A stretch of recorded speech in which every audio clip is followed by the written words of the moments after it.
मुख्यमंत्री देवेंद्र फडणवीस यांनी राज ठाकरेंची भेट घेतली। राज ठाकरेंच्या शिवतीर्थ निवासस्थानी दोन्ही नेत्यांची भेट झाली आहे। फडणवीस राज भेटीमुळे राजकीय चर्चांना उधाण आले।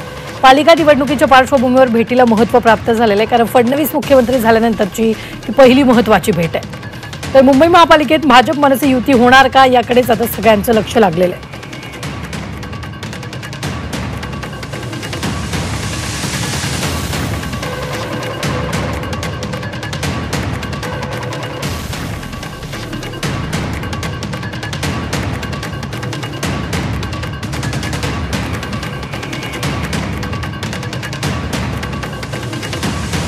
बैठकीत पालिका निवडणुकीबाबत चर्चा झाल्याची देखील शक्यता आहे। अमित ठाकरे विधान परिषदेवर जाण्याची देखील शक्यता वर्तवली जाते।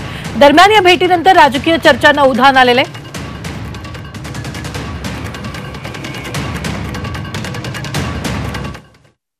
त्याच्याबद्दल मी काहीच टिप्पणी करू शकत नाहीये, कारण मला विषय माहित नाही। आणि महाराष्ट्रामध्ये महाराष्ट्र हे विकसित राज्य करण्यासाठी माननीय फडणवीस साहेब जे करतील ते चांगलंच करतील, हा विश्वास महाराष्ट्रातल्या जनतेला आहे, हा विश्वास कार्यकर्ते म्हणून आम्हाला आहे।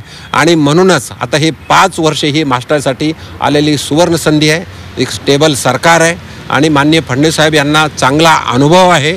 आणि त्याचबरोबर त्यांचा मागचा 5 वर्षाचा काळ घेतला तर तो महाराष्ट्रासाठी खूप चांगला काळ होता। राज ठाकरे यांचा पॉलिटिकल रिलेव्हन्स संपत चाललेला आहे, त्यामुळे राज ठाकरे कुणावर बोलतात आणि त्यांच्याकडे कोण जातं याने आता फार महाराष्ट्राच्या राजकारणात उलथापालथ होईल असं वाटत नाही।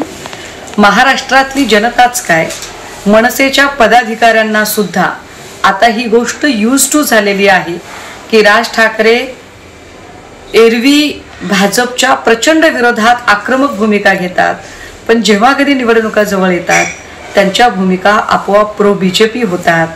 आत्ता सुद्धा ज्या काही तुम्ही भेटीगाठी दाखवायचा प्रयत्न करताय त्या सगळ्या पुन्हा एकदा महापालिका इलेक्शन आणि त्या सगळ्या संबंधाने असू शकतात, हरकत नाही। देवेंद्र फडणवीस साहेब हे विकासाचं राजकारण करण्याच्या मनस्थितीत आहे।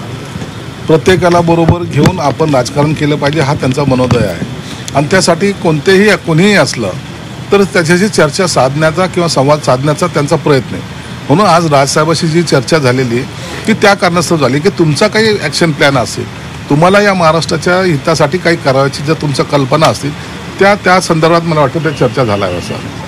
हे बघा, राजकारणामध्ये आजच्या घडीला राजसाहेबांकडे ना आमदार आहे ना खासदार आहे, परंतु तरी त्यांची भेट घेणं हे एक वेगळी भावना त्यांच्यामध्ये दिसून आलेली आहे। म्हणून ते आल्याने आमच्या राजकारणावर काही परिणाम होईल असं समजण्याचं काहीही कारण नाही। हे पोहे खाण्याचा चहा पिण्याचा कार्यक्रम बरेच दिवस झाले आम्ही बघतो। आता मला वाटतं की हे बघून खूप झालं, खाऊन आता पोहे खूप झालं, लग्न कधी करता याची प्रतीक्षा आता महाराष्ट्रातील लोक बघत आहेत। म्हणजे एकदा पोहे खा, पाहून घ्या, आता एकदा झालं, दोनदा झालं, एकदा करून टाका शुभमंगल। चर्चा चर्चा चर्चा अधिक त्यावर चर्चा होण्यापेक्षा देऊन घेऊन मोकळं होणं परवडलं असा आमचा त्यांना सल्ला आहे। छुपके छुपके प्यार कितने दिन चलेगा, जरा खुल के आओ, लोगों को भी पता चले कि तुम्हारे प्यार में कितना दम है। मात्र मुख्यमंत्र्यांनी ही भेट केवळ सदिच्छा भेट असल्याचं म्हटलेलं आहे। ही कुठलीही राजकीय भेट नाही। मी मुख्यमंत्री झाल्यानंतर राज ठाकरेजींचा मला अभिनंदनाचा फोन आला, त्यावेळेस मी त्यांना सांगितलं होतं मी घरी येईन। त्याप्रमाणे मी आज घरी गेलो होतो। ब्रेकफास्ट त्यांच्या घरी मी केला, गप्पा मारल्या आणि मग या ठिकाणी मी कार्यक्रमाच्या ठिकाणी आलो। या बैठकीचा किंवा या आमच्या ज्या काही गप्पा आहेत यांचा कुठलाही राजकीय संदर्भ नाही। केवळ एक जी मैत्री आहे त्या मैत्री करता मी त्यांच्या घरी गेलेलो होतो।